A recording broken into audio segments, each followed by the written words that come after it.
17世紀の終わりにヨハネス・ホーハーという医学生が海外に派兵されたスイス傭兵に奇妙な病があることに気づきました。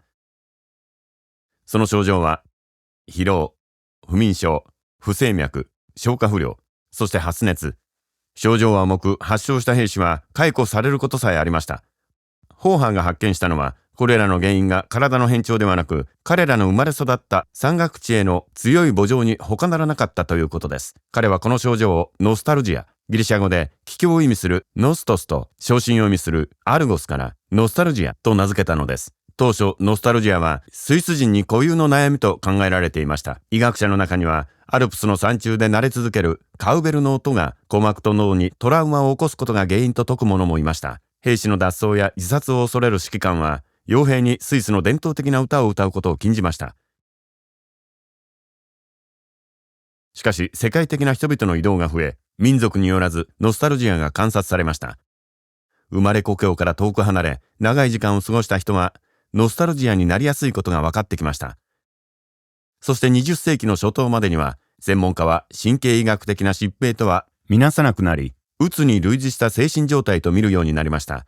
その時代の心理学者には、幼少期への回帰願望、さらには胎児期への回帰願望を捨て去ることができないためだと憶測する者もいました。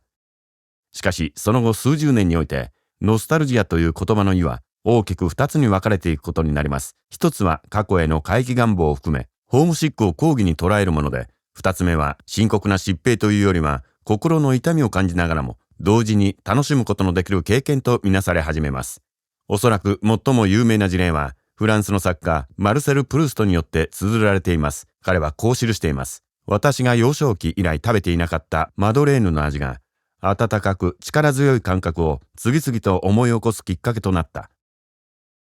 では、ノスタルジアに対する考え方を大きく変えたのは何だったでしょうか。まず科学的に見てみましょう。心理学は純粋な理論から経験的な観察を体系的かつ緻密に行う方法へと徐々に変化しました。そして専門家たちは、多くの不調はノスタルジアに起因するものではなく、ノスタルジアと相関があるのに過ぎないと気づいたのです。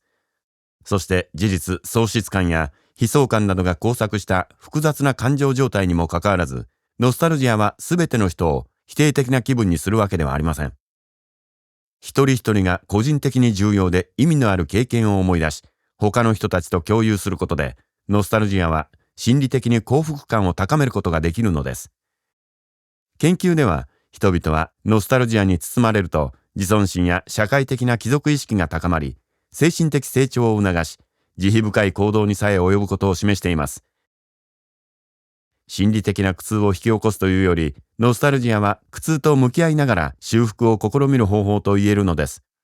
例えば、人々は否定的な感情を持った状況において、ごく自然にノスタルジアを用いて苦痛を和らげ、幸福感を回復しようとするのです。現在では、ノスタルジアはあらゆるところで見られます。その背景として、ノスタルジアの力が非常に強力なことを悟った広告主が、マーケティング技法として利用しているという事実もあります。単に過去への執着の表れと見てしまいたくなりますが、ノスタルジアの力はそれだけではないのです。ノスタルジアは私たちの人生が大きな意味を持ち、価値あるものであることを思い出させ、将来に向かって挑戦しようとするとき、自信と意欲を湧き立たせてくれるのです。